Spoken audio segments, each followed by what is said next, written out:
Well, welcome to this edition of the On Fire Empire podcast. We're so excited. We're recording this in both audio and video. And today I have a very special guest with me. Her name is Jami Buchanan McNees.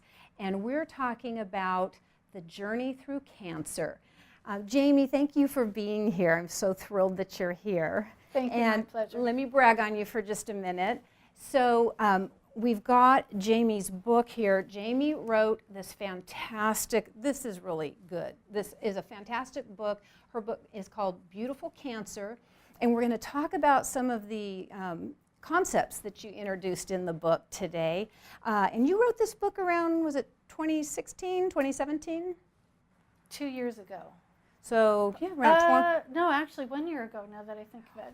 Okay, so yeah, pretty recent then. It was very recent. Yeah, so we're going to talk a lot about what's in this book. It's a fantastic read.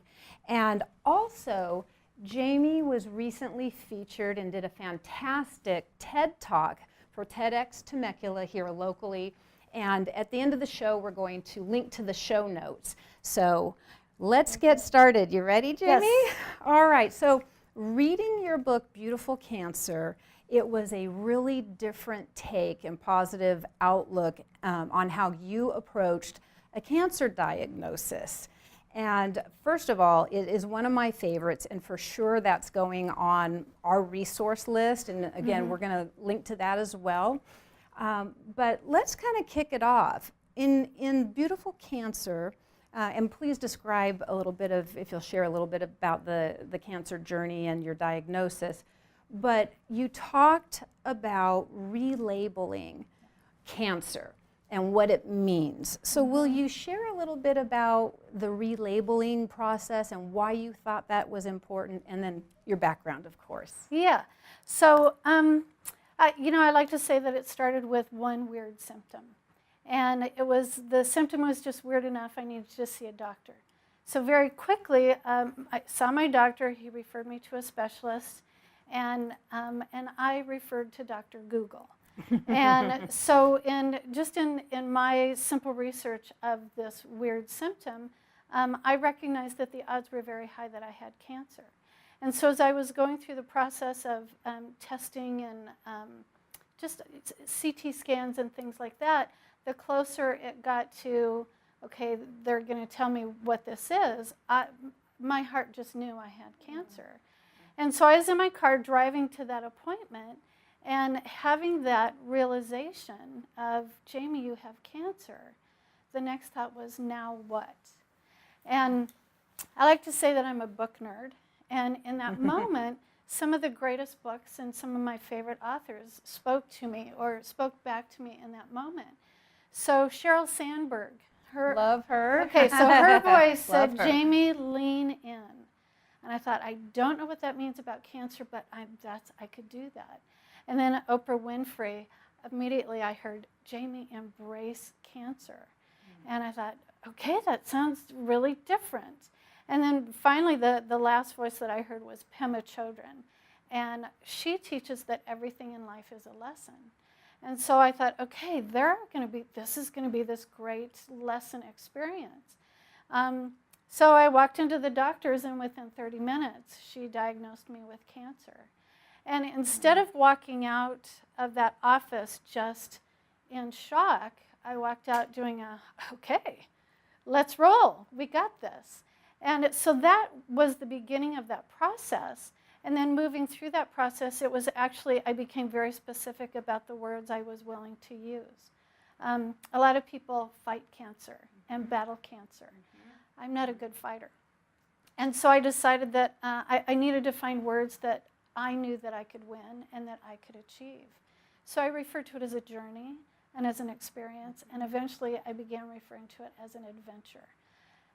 That made all the difference in the world. This is so interesting because it sounds like, well, first of all, the gift of having those voices come back to you when you're en route to receive that diagnosis is amazing, because you had virtual mentors speaking to you. Absolutely. Which is, hey, we're always, acknowledging around here that leaders are readers, and that would a benefit of your love for reading and consuming very good positive information.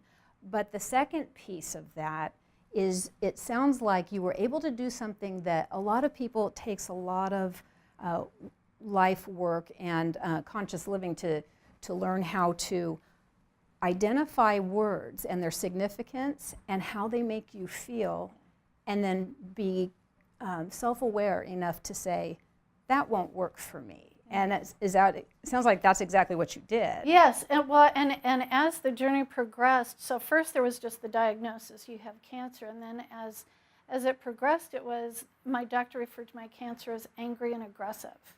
And I thought, okay, those words just, those don't resonate with me at all.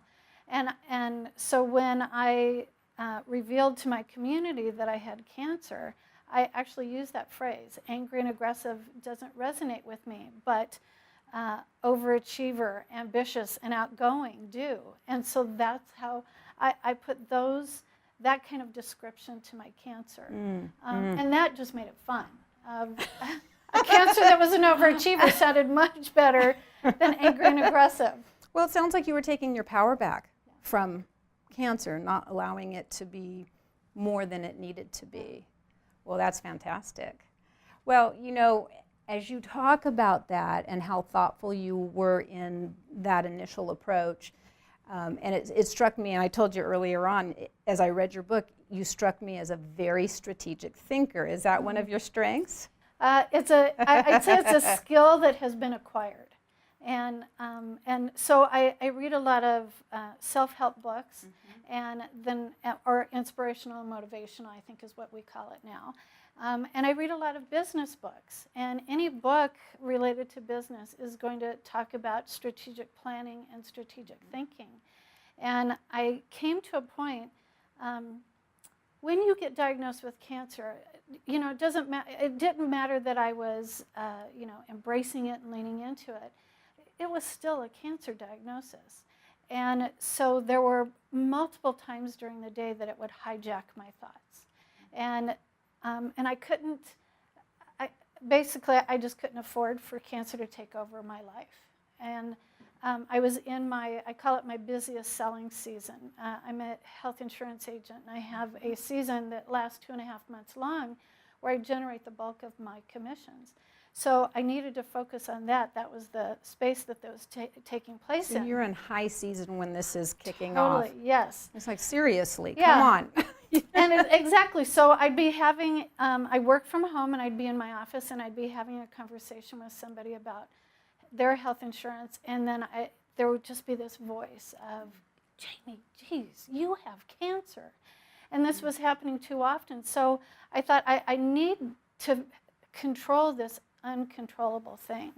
And I just went back to the business books that I had read, that if you have a major goal, if you have a big project, that you need to set aside time to focus on that. You need to create a plan, you need to create a vision, and then the steps on how you're going to accomplish all of that.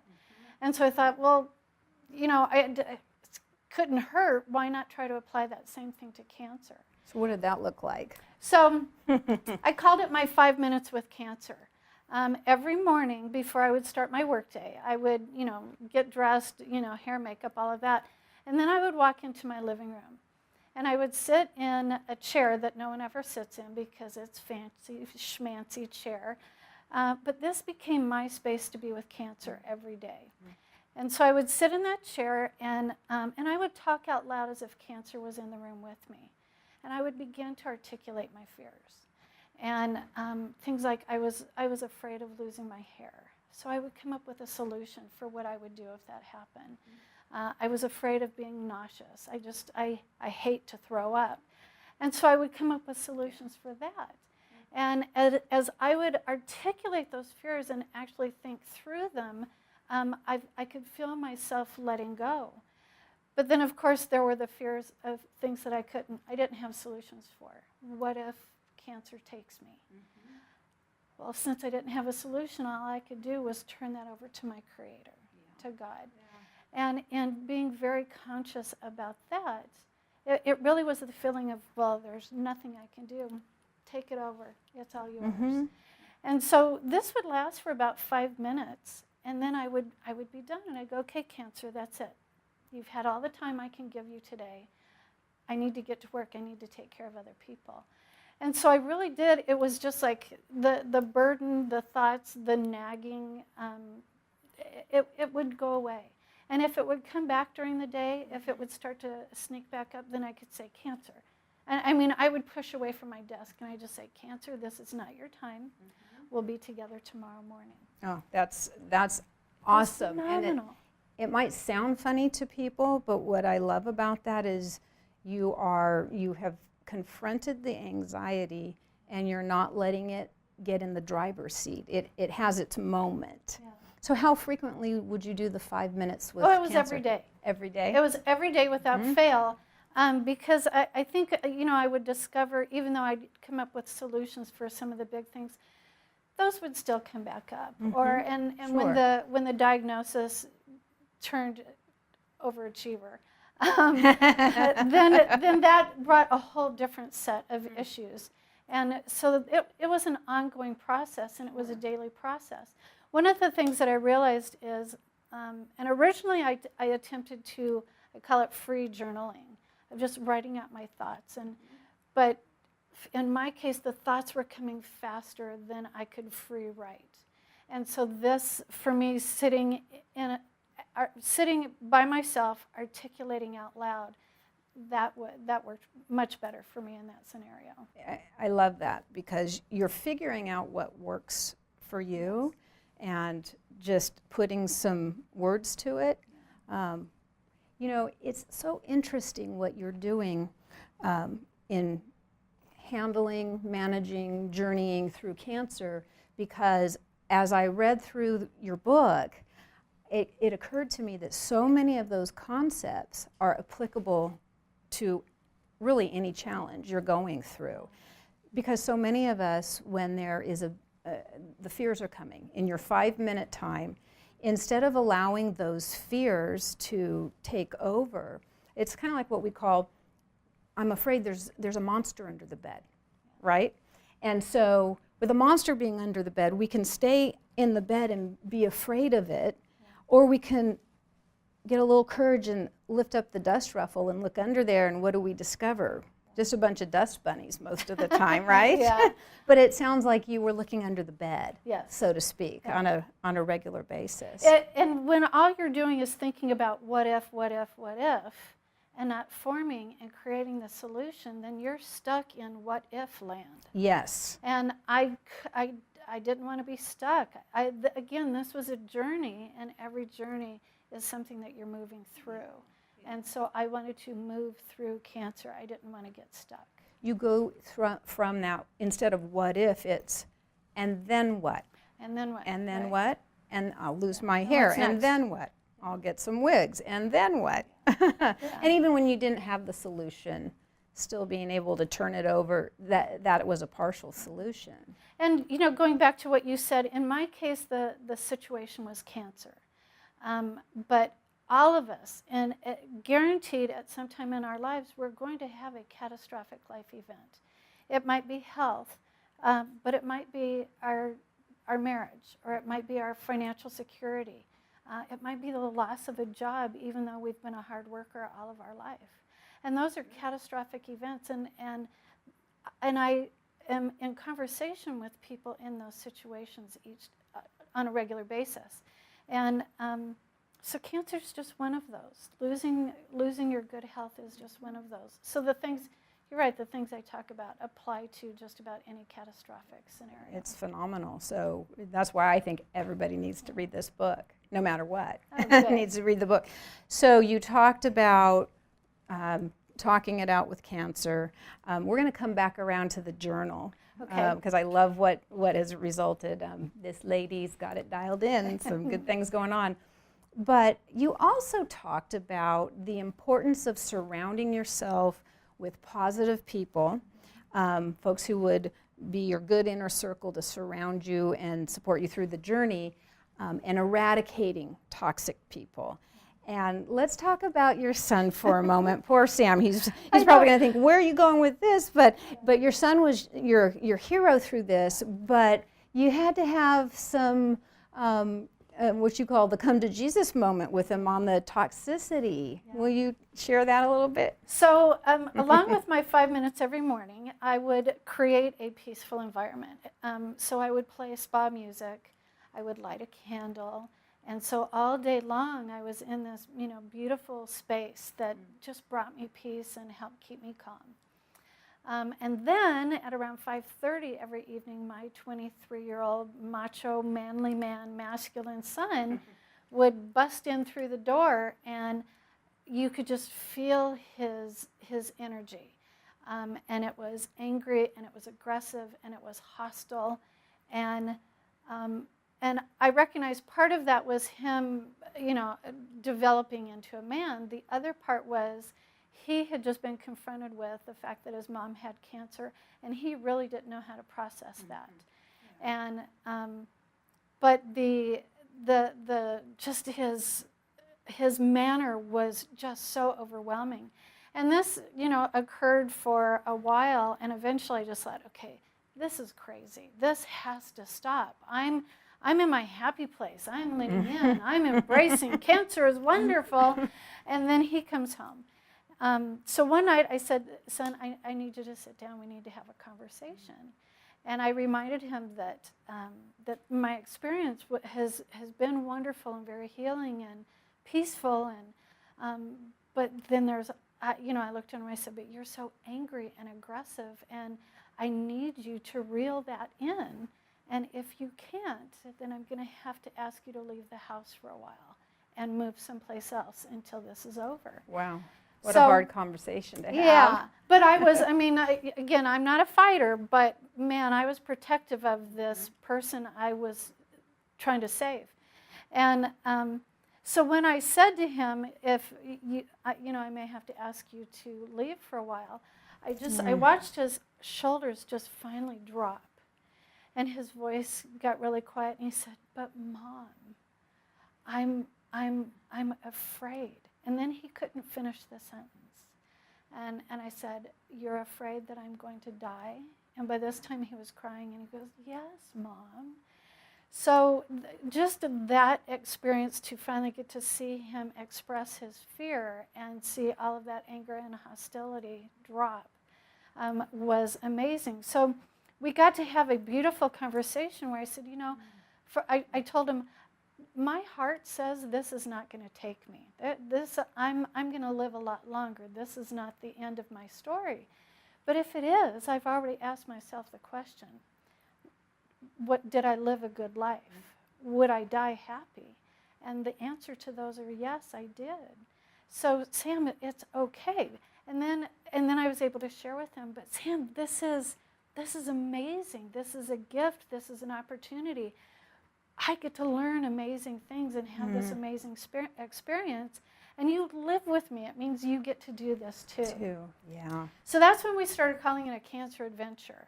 And I reminded him about the Whitewater River raft trip that we took that was exhilarating and exciting and scary all at the same time. And when we got to the end, we were high-fiving each other. Yeah. And so the happy ending to that story was, he just changed. It was like he just did a 360 right then. What I found out later is every day then on his way home, before he would get to the house, he'd pull over, maybe park in front of the park in our neighborhood, and would just decompress and try to find his peaceful self.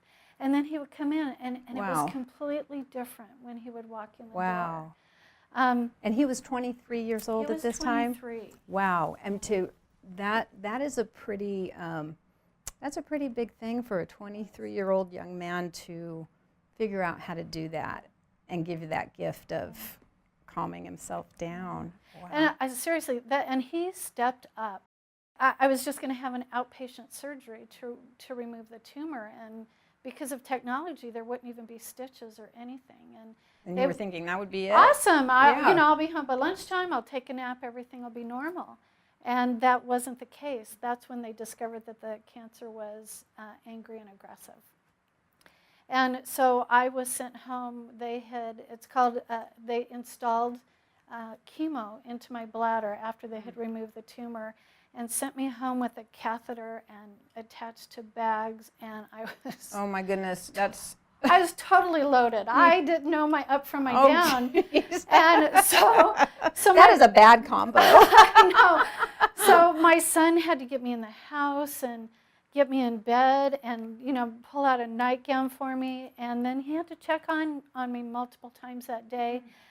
He insisted we sleep with our doors open so that he could hear me if anything happened. And so at one point in that process, he had me get out of bed, and he had to double rubber glove. And because there was chemo solution and the stuff that was in the bags. And that was a moment where I looked down at him and I said, this was not in the Cancer Adventure brochure, was it? So we were able to even laugh through those experiences, but he stepped up on a level that I never would have imagined. But you gave him such a gift we recognize, I'll tell you, in mediating hundreds and hundreds of cases, when there's that anger up there, 9 times out of 10, it represents fear. Absolutely. Right? And so I love that you were able to recognize that. And even though you were the person in such great need, you met his needs and allowed him to express those deep fears and the lessons that came out of it in those moments, and allowing him to hear your take on, if it's death, then so be it. So be it. Yeah. And just to help him work through that. That's an incredible gift, but I can see why you're calling it Beautiful Cancer, because that moment is just, I don't know how many people get those kinds of moments. Those are the real things that maybe you wouldn't have had that conversation with him otherwise. Yeah.